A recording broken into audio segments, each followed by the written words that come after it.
Today I'm going to show you how my Thai tea macarons with Nutella Ganache turned out. Kind of a mouthful, huh? This is an original combination that I've been wanting to try for a long time ever since I went to Milk. Milk is a cafe on Beverly Boulevard in Los Angeles, and they're known, especially among my friends, for their macaron ice cream sandwiches. And one time when I went, I took a bite of my Thai tea ice cream sandwich and then immediately had a bite of my friend's Nutella ice cream bar afterwards and immediately decided these two might go good together. I found an opportunity to try and make these for a Memorial Day barbecue. One of my friends hadn't had a macaron before, so I wanted to try making them for her. This is my very first attempt, so forgive any mistakes.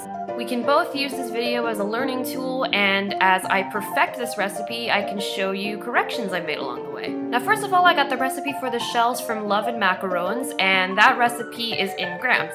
I am American, we do not use grams, so I use this food scale that I got from Walmart to do all my measurements. The things you'll need are 125 grams of powdered sugar, 150 grams of almond meal or almond flour. These are from Trader Joe's, but you can also just grind up almonds in a food processor. 25 grams of Thai tea. For me, this took half of this box. 50 grams of egg whites.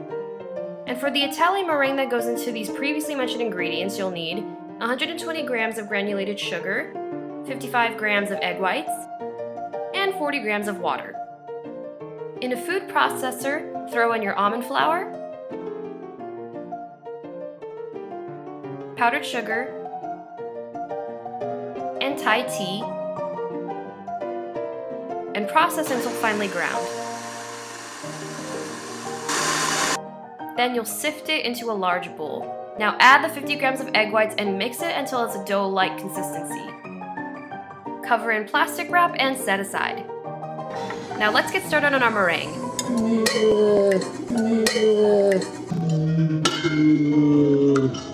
Beat your 55 grams of egg whites in a stand mixer and wait until soft peaks form. You'll be making a syrup to go into the egg whites after they form soft peaks, so I'm starting on that now. In a small saucepan over medium heat, throw in your water and sugar.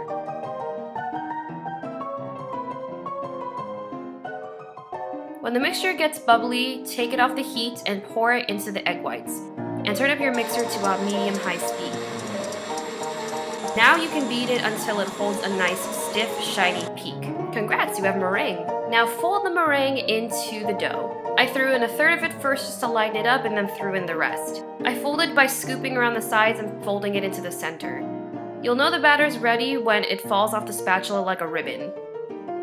At this point, since I didn't have gel food coloring to add in earlier, I tried putting in liquid yellow and red food coloring to make it that nice orange color you see in Thai tea drinks. Did not work.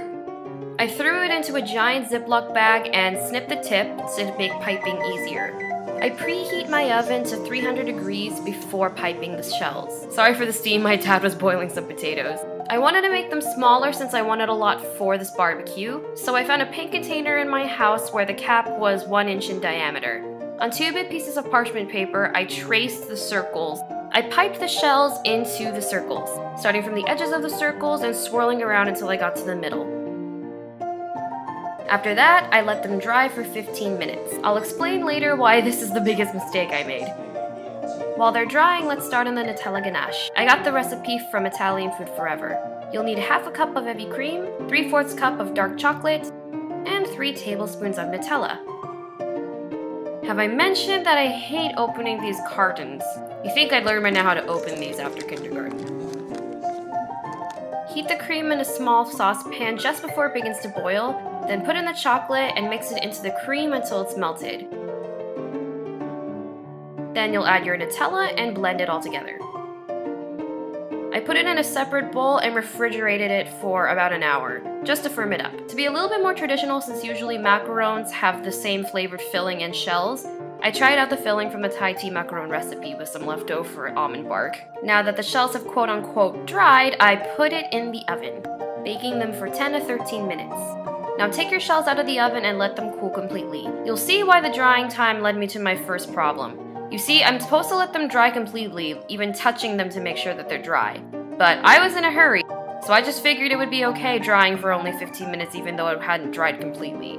But of course, macarons are fickle and I was wrong and they all cracked. So improvement to make for next time, let them dry completely before you put them in your oven. All that was left to do was to put the different fillings in piping bags, pipe them on shells, and squish them together with another shell about the same size, and they were done. Texture-wise, my friends said they were perfect. However, I did find that the Nutella Ganache recipe I used was a little overwhelming. It kind of obscured the Thai tea flavor, so I'll have to work with it a little bit. The Nutella Ganache was wetter and creamier, while the Thai tea filling was rougher. Maybe because I used almond bark. But they definitely tasted like Thai tea, that's for sure.